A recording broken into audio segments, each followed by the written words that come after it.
que eu direi aqui nesse vídeo são reflexões do livro Feminina da autora Karina Rizardi. Eu li o livro e concordo com o tema que ela aborda, em que tudo pode ser leve. No final do livro, ela nos convida para que nós façamos grupos de reflexões. Então, eu achei melhor fazer esse vídeo e te convidar também a refletir sobre esse tema. Eu sou a Elisângela Bonfim, eu sou terapeuta e venho trabalhando com mais mulheres que querem ter essa leveza em suas vidas. E se isso está fazendo sentido para você, eu quero que você também me ajude e eu quero que você compartilhe esse vídeo com mais mulheres, que também se inscreva no canal e também deixe seu comentário. Eu quero saber o que você vem fazendo, o que você vem tentando para ser mais leve. E o livro, a autora ela comenta que homens e mulheres são profundamente interligados e essa conexão vai além do físico. É espiritual, é emocional, é relacional. A identidade de uma mulher, por exemplo, é uma parte moldada pelo olhar masculino, seja do pai, do namorado, do esposo ou até mesmo do próprio Deus. Então vamos refletir sobre o poder que as palavras masculinas têm na construção da autoestima feminina, entender a diferença entre espaço e território e mergulhar no conceito de porção. Aqui é para provocar mesmo um movimento, quase como um terremoto restaurador, que leve homens e mulheres a resgatar o design original de Deus para os papéis de cada um. E tem duas autoras, a Mary Cassian e a Nancy DeMoss, são autoras do livro Mulher, Sua Verdadeira Feminilidade, Design Divino. Elas afirmam que as mulheres são o açúcar e o tempero que dão graça ao mundo. Já os homens foram criados para enfrentar desafios, viver aventuras e lutar. E essa distinção ajuda as mulheres a perceberem o poder que têm de adoçar ou salgar tudo ao seu redor. E a neurociência, ela nos mostra que os homens se sentem estimulados com a liberação de dopamina, quando exercem o papel de cuidar e proteger. E quando a mulher compreende essa verdade, ela pode se permitir com mais leveza do que para ser cuidada. Mas infelizmente as distorções culturais e sociais têm afastando homens e mulheres desses papéis originais. Deus criou o homem com a missão de cuidar e cultivar. Está em Gênesis, no capítulo 2, versículo 15.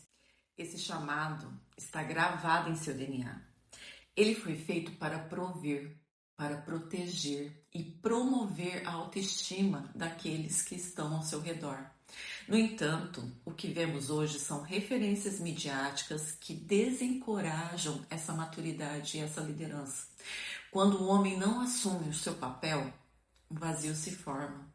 E esse espaço acaba sendo ocupado por quem? Ou pela mãe, ou pela própria esposa, ou até mesmo por instituições.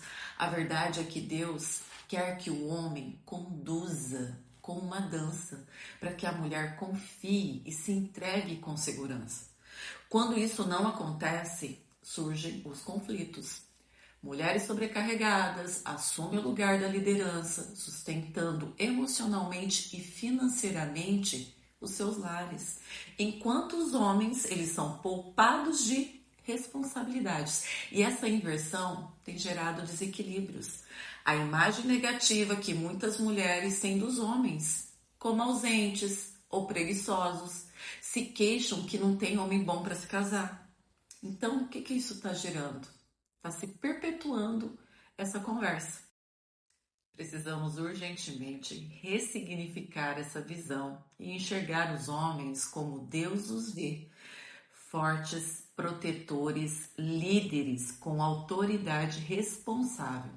Só assim poderemos restaurar relacionamentos e curar gerações. E a autora, para escrever o livro, ela conduziu 4 grupos piloto sobre feminilidade durante 1 ano. E após o curso, ela acompanhou a vida de cada participante por mais 12 meses. Ela queria ver se as ideias abordadas ali geraram de fato essa transformação. E acredite, geraram. No livro há um fato, uma história de uma mulher que compartilhou uma experiência bem marcante. Ela é mãe de 3 filhos. Ela sustentava sozinha essa casa havia mais de um ano. Então, todo o peso e referência de força, o que acontecia? Recaía sobre ela, não sobre o marido. E ela ansiava que esse homem assumisse a liderança dessa casa, mas não confiava nele. E ela disse assim no livro: como posso ser feminina se meu marido não consegue exercer o papel masculino? E ali, durante o curso, ela decidiu se abrir para uma restauração. Ela começou a rever todos os seus conceitos, deixou temporariamente o trabalho e ela começa a dedicar aos filhos. E aos pouquinhos, né, a liderança do marido na área financeira começou a florescer. Ela muda sua postura e ela começa a desafiar esse homem. As dívidas não desapareceram ali de imediato, mas a união desse casal foi fortalecida. Ela entendeu que a sua visão negativa sobre os homens estava afetando toda a sua família. Por exemplo, o filho era poupado de algumas tarefas, enquanto a filha mais velha era totalmente sobrecarregada, como se fosse natural que apenas as mulheres dessem conta de tudo. E quando ela percebe isso, ela rompe um ciclo, ela quebra um padrão. Aí ela passou a dizer: não existem homens fracos, existem homens que ainda não descobriram a sua força.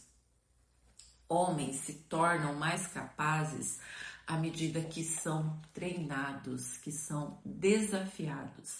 E a mudança começa quando mudamos o significado que damos às coisas e, consequentemente, também os nossos comportamentos e até mesmo os nossos padrões.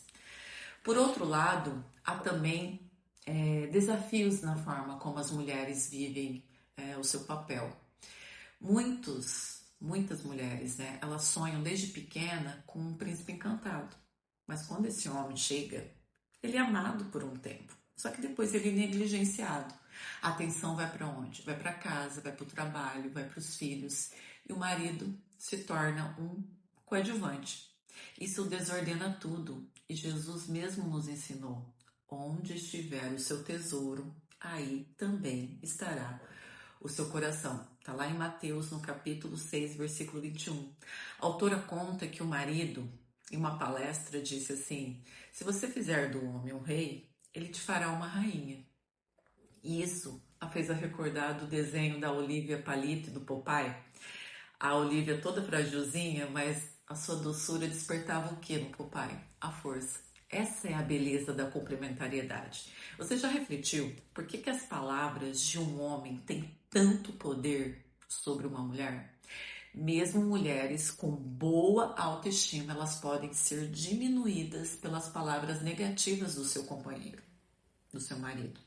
E Deus deu ao homem autoridade para dar nome às coisas. Está lá em Gênesis, no capítulo 2, no versículo 18 a 22.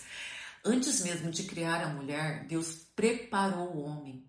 E essa autoridade não pode ser movida, apenas ferida, distorcida ou esquecida. A prática dessa verdade é difícil, especialmente quando vemos os homens que desonram suas mulheres com infidelidade, com vícios ou até mesmo com ausência emocional. Isso fere profundamente.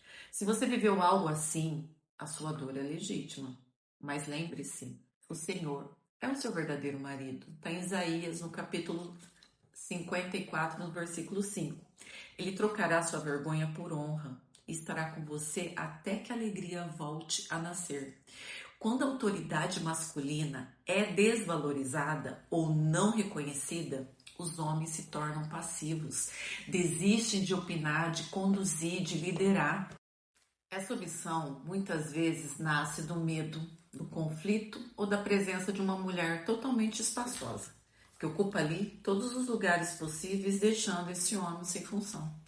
É urgente que eles resgatem a sua masculinidade e entendam também a diferença entre espaço e território. Espaço é o que recebemos, território é o que conquistamos. Um homem pode ter espaço em sua casa, mas ele perde território quando trai, quando desonra. E a autoridade é um presente de Deus, mas precisa ser cultivada com sabedoria. E o mesmo vale para as mulheres. Muitas alcançam ali seu espaço na vida profissional, mas é no lar que consolidam o seu território, onde exercem influência com amor e firmeza. Um outro ponto você já se perguntou por que alguns parecem ter mais e outros menos? Acredito que sim. Então pense um pouco comigo sobre a divisão de terras entre as 12 tribos de Israel. Algumas receberam grandes extensões, outras porções pequenas. A distribuição foi feita conforme a capacidade de cada uma. Deus não é injusto. Ele dá o que conseguimos administrar com capacidade e sabedoria. Esse é o conceito de porção. Assim como um copo, ele não comporta o mesmo que de uma jarra, nós também temos limites diferentes. Quando ultrapassamos as nossas capacidades, perdemos o sono, perdemos a paz, perdemos o equilíbrio. Por isso, comparar-se é inútil. Conquistar território exige paciência, exige autoconhecimento. Em Ezequiel, no capítulo 44, do versículo 18 e 19, aprendemos ali uma lição curiosa. Os sacerdotes não deviam suar. Isso significa que lutar é nobre, mas transpirar em excesso é sacrifício, por algo que talvez não seja essencial. Devemos trabalhar com dedicação, mas sem perseguir ilusões que roubam nossa alma, que afastam-nos de quem amamos.